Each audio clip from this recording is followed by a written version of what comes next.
월 340시간 일했는데 야간 수당 0원. 안녕하세요, 버딩미. 당신이 판사라면? 입니다.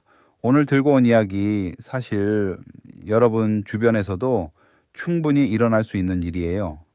편의점 야간 알바 3년 동안 한 달도 빠짐없이 일했는데 알고 보니 2,847만 원이 통째로 사라져 있었습니다. 사장은 딱 한 장의 계약서를 꺼내 들었고 그 종이 한 장이 법정에서 모든 걸 뒤흔들었죠.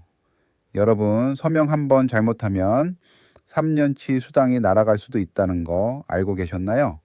2020년 3월 2일 경기도 수원시 영통구 29살 김민수 씨는 긴장된 마음으로 편의점 세븐24에 야간 근무 첫날을 시작했습니다. 오후 10시부터 오전 8시까지 주 6일 근무, 시급은 당시 최저임금이던 8,590원이었어요. 면접 때 사장 이정훈 씨, 당시 54살이었는데요. 이렇게 말했다고 해요. 야간은 힘들지만 시급에 다 포함되어 있으니까 걱정 마세요. 민수 씨는 고개를 끄덕였습니다. 첫 직장이었고 월 260만 원이면 수원 자취방 월세랑 생활비는 어떻게든 될 것 같았거든요. 그렇게 6개월이 흘렀습니다. 그런데 민수 씨 점점 이상한 느낌이 들기 시작했어요. 같은 편의점에서 비슷한 시급으로 일하는 주간 근무 동료가 있었는데 그 친구는 하루 8시간에 주 5일만 일했거든요. 근데 민수 씨는 하루 10시간에 주 6일이었어요. 게다가 인터넷을 찾아보다가 충격적인 사실을 알게 됩니다. 밤 10시부터 새벽 6시까지 야간에 일하면 야간 근로수당이라고 해서 시급의 50%를 더 받아야 한다는 거예요. 하루 10시간 중 법정 근로시간 8시간을 넘기는 이 시간은 연장 근로수당으로 또 50%가 더 붙어야 하고요. 민수 씨는 떨리는 손으로 급여 명세서를 꺼내 봤습니다. 기본급 260만 원.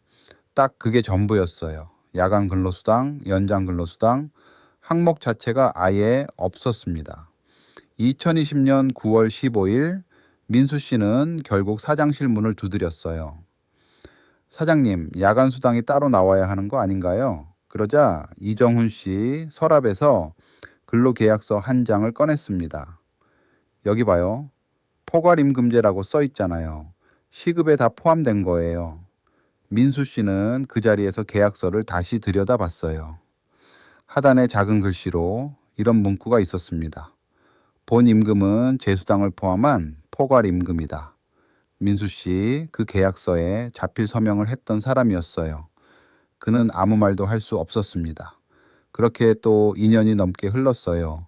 매일 밤 냉동식품을 진열하고 취객을 응대하고 새벽 6시에 출근하는 직장인들에게 커피를 건네며 2023년 2월 민수 씨는 우연히 온라인 커뮤니티에서 비슷한 처지의 야간 알바생이 소송에서 이겼다는 글을 봤습니다. 무료 법률 상담을 받고 계산기를 두드렸어요. 주 60시간 근무 중 40시간을 초과하는 20시간에 연장 수당 50% 할증, 야간 8시간에 야간 수당 50% 할증, 한 달에 무려 80만 원이 더 나왔어야 했습니다. 3년이면 2,880만 원. 이런저런 공제를 빼도 2,847만 원이었어요.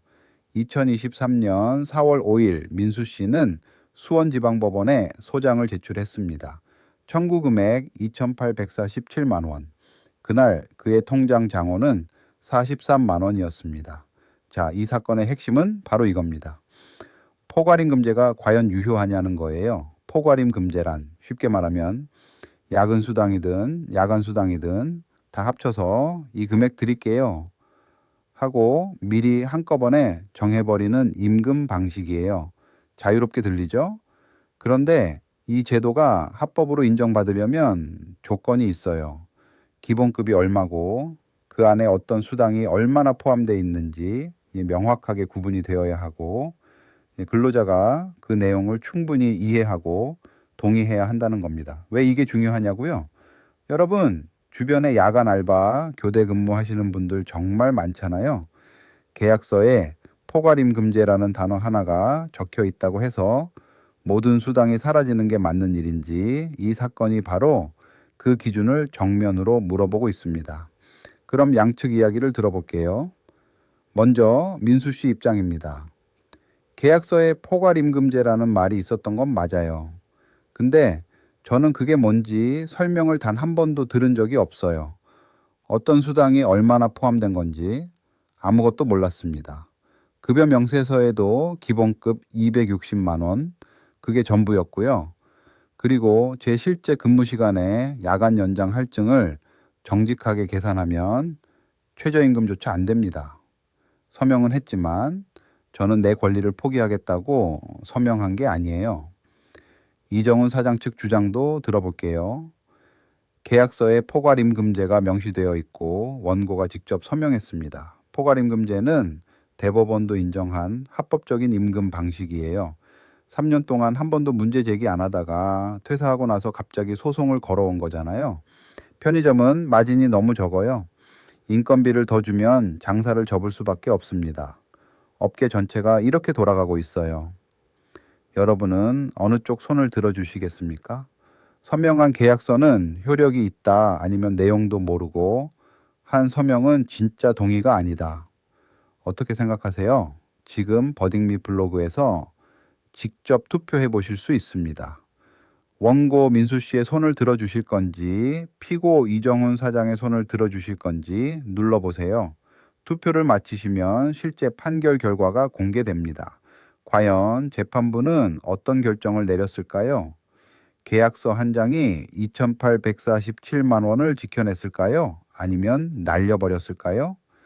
자, 드디어 실제 판사는 어떤 결정을 내렸을까요? 재판부는 원고 일부 승소 판결을 내렸습니다. 피고 이정우는 김민수 씨에게 2,341만 원, 그리고 소 제기일 다음 날부터 다 갚는 날까지 연 12%의 지연이자를 지급하라고 했어요. 재판부가 가장 먼저 따진 건 포괄임금제가 제대로 된 건지 여부였습니다. 대법원 판례에 따르면 포괄임금제가 진짜로 인정받으려면 기본급과 각종 수당이 명확하게 구분 계산될 수 있어야 하고 근로자가 그 내용을 충분히 이해하고 동의해야 해요. 그런데 이 사건 계약서에는 재수당 포함이라는 말만 있을 뿐 어떤 수당이 얼마씩 들어간 건지 아무것도 없었습니다. 결정적인 순간은 재판부가 이정훈 측에 260만 원 중 어느 부분이 기본급이고 어느 부분이 수당인지 구분해 보세요 라고 물었을 때였어요. 변호사는 전체가 포괄적으로 산정된 것이라고 대답했고 수당 산정 근거 자료도 끝내 제출하지 못했습니다.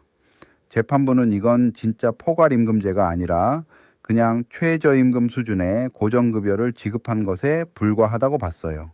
청구액 2,847만 원에서 원고가 자발적으로 조기 퇴근한 날들과 연차 사용 내역을 고려해 506만 원을 공제하고 최종적으로 2,341만 원 지급 명령이 나왔습니다.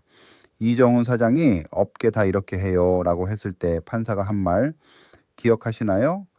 그래서 법을 어겨도 된다는 말씀입니까? 법정이 조용해졌다고 합니다. 이 판례가 우리 일상에 주는 교훈 정말 명확합니다. 근로계약서에 포괄임금제라는 단어가 있다고 해서 모든 수당이 자동으로 포기되는 게 아니에요. 어떤 수당이 얼마나 포함되어 있는지 구체적인 금액과 항목이 명시되지 않은 포괄임금제는 법적으로 무효가 될 수 있습니다.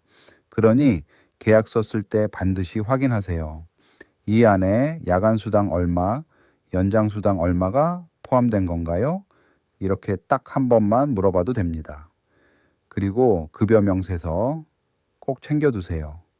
수당 항목이 구분되어 있지 않다면 그게 나중에 중요한 증거가 됩니다. 근로기준법 제56조 야간 연장 근로에 대한 50% 할증 지급 의무, 이건 사업주가 사정이 어렵다고 해서 피해갈 수 있는 게 아닙니다. 알아두면 반드시 도움이 됩니다.